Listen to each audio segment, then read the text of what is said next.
74 सुग्रीव का अभिषेक। सुग्रीव का अभिषेक। बलि के अंतिम संस्कार से निवृत्त हो जाने के पश्चात हनुमान ने हाथ जोड़कर श्री रामचंद्र जी से निवेदन किया, हे ककुत्स्थ नंदन, वानरराज सुग्रीव को आपकी कृपा से उनके पूर्वजों का राज्य पुनः प्राप्त हो गया है। यह अत्यंत कठिन कार्य था, जो कि आपके प्रसाद स्वरूप ही संपन्न हो पाया है। अब आप कृपा करके उनका राजतिलक कर अंगद को युवराज पर प्रदान करें। हनुमान की प्रार्थना सुनकर राम बोले, हनुमान सौम्य, मैं पिता की आज्ञा का पालन करते हुए वन में निवास कर रहा हूँ, अतः 14 वर्ष की अवधि पूर्ण होने के पूर्व किसी नगर अथवा ग्राम में जाना मेरे लिए उचित नहीं है। अतएव तुम लोग सुग्रीव के साथ नगर में जाकर राज्याभिषेक की प्रक्रिया पूर्ण करो। फिर राम ने सुग्रीव से कहा, हे मित्र, तुम लौकिक और शास्त्रीय व्यवहार के ज्ञात हो, नीतिवान और लोक व्यवहार कुशल हो, इसलिए अपने भतीजे अंगद को युवराज का पद प्रदान करो। वह तुम्हारे ज्येष्ठ भ्राता का पुत्र ही नहीं है, पराक्रमी और वीर भी है। कुछ दिन तुम लोग राज्य में रहकर शासन व्यवस्था को सुव्यवस्थित करो और प्रजा की भलाई में मन लगाओ। श्रावण का महीना आ गया है और वर्ष की ऋतु का आरंभ हो चुका है, अतः 4 मास तक शीत की खोज संभव नहीं है। वर्ष की समाप्ति पर जानकी की खोज करना। मैं इस अवधि में लक्ष्मण सहित ऐसी पर्वत पर निवास करूंगा। राम से विदा होकर सुग्रीव किष्किंधा जाकर किष्किंधापुरी की शासन व्यवस्था में व्यस्त हो गए। इस अंतराल में राम लक्ष्मण के साथ प्रस्रवण पर्वत पर निवास करने लगे। एक सुरक्षित कंदर को कुटिया का रूप देकर वे लक्ष्मण से बोले, हे भाई, हम वर्ष ऋतु यहीं व्यतीत करेंगे। वृक्षादि से सुशोभित यह पर्वत अत्यंत रमणीक है। इस गुफा के निकट ही सरित के प्रवाहित होने के कारण यह स्थान हमारे लिए और भी सुविधाजनक रहेगा।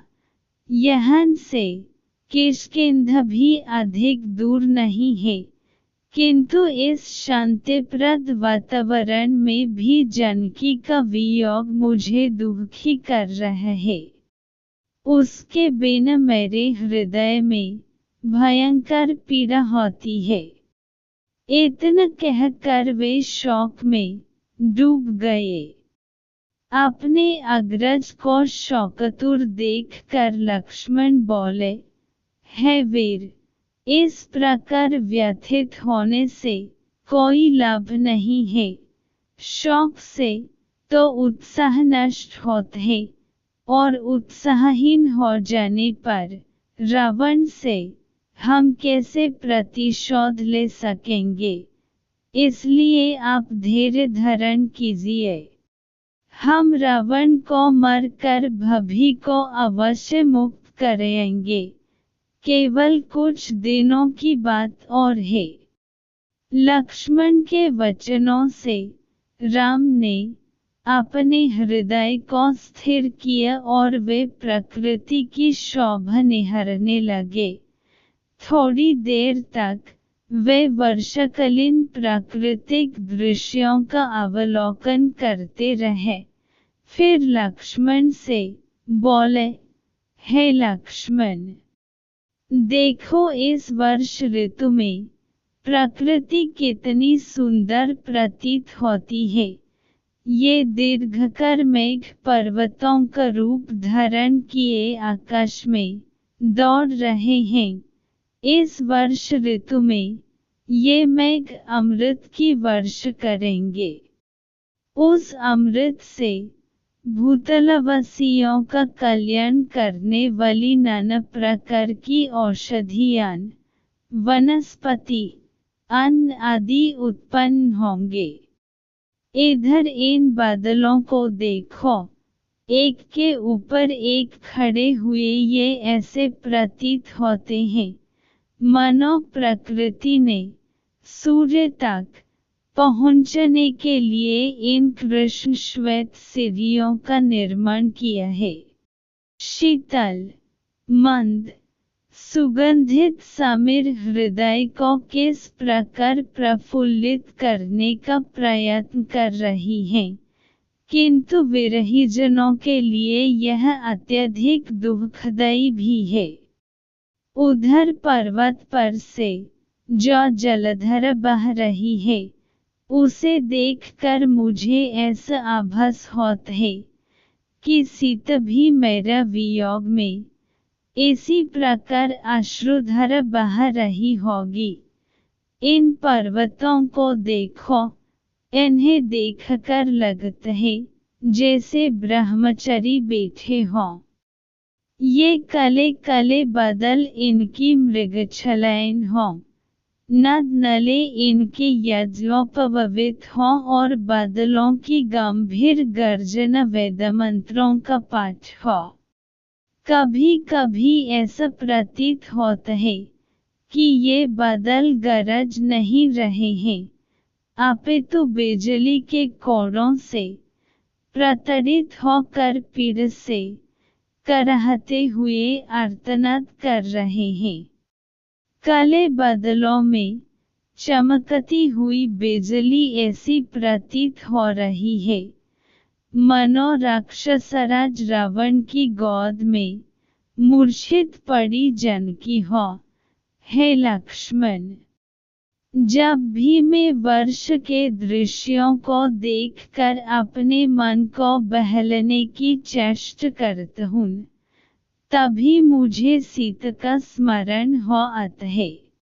यह देखो, काले मेघों ने 10 दिशाओं को अपनी काली चादर से इस प्रकार आवृत कर लिया है, जैसे मेरे हृदय की समस्त भावनाओं को जानकी के वियोग ने आच्छादित कर लिया है। इस वर्ष ऋतु में राजा लोग अपने शत्रु पर आक्रमण नहीं करते, गृहस्थ लोग घर से परदेश नहीं जाते, घर उनके लिए अत्यंत प्रिय हो जाते हैं। राजहंस भीमन सरोवर की ओर चल पड़ते हैं। चकवे अपनी प्रिय चकवियों के साथ मिलने को आतुर हो जाते हैं और उनसे मिलकर अपूर्व प्राप्त करते हैं, किंतु मैं एक ऐसा अभागा हूँ जिसकी चकवी रूपी सीता अपने चकवे से दूर है। मोर अपनी प्रियाओं के साथ नृत्य कर रहे हैं। ऐसा प्रतीत होता है कि बगुलों की पंक्तियों से शोभायमान, जल से भरे श्यामवर्ण मेघ मानो किसी लंबी यात्रा पर जा रहे हैं। वे पर्वतों के शिखरों पर विश्राम करते हुए चल रहे हैं।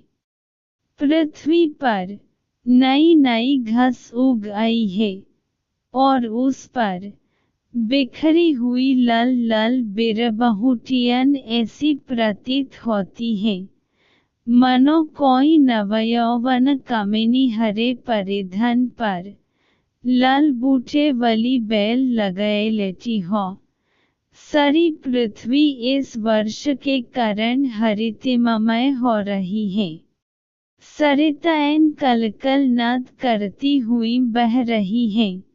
वानर वृक्षों पर आठखेलियां कर रहे हैं। इस सुखद वातावरण में केवल विरहीजन अपनी प्रियों के वियोग में तड़प रहे हैं। उन्हें इस वर्ष की सुखद फुहर में भी शांति नहीं मिलती। देखो, ये पक्षी कैसे प्रसन्न होकर वर्ष की मंद मंद फुहरों में स्नान कर रहे हैं। उधर वह पक्षी पत्तों में अटकी हुई वर्ष की बूंद को चट रहा है।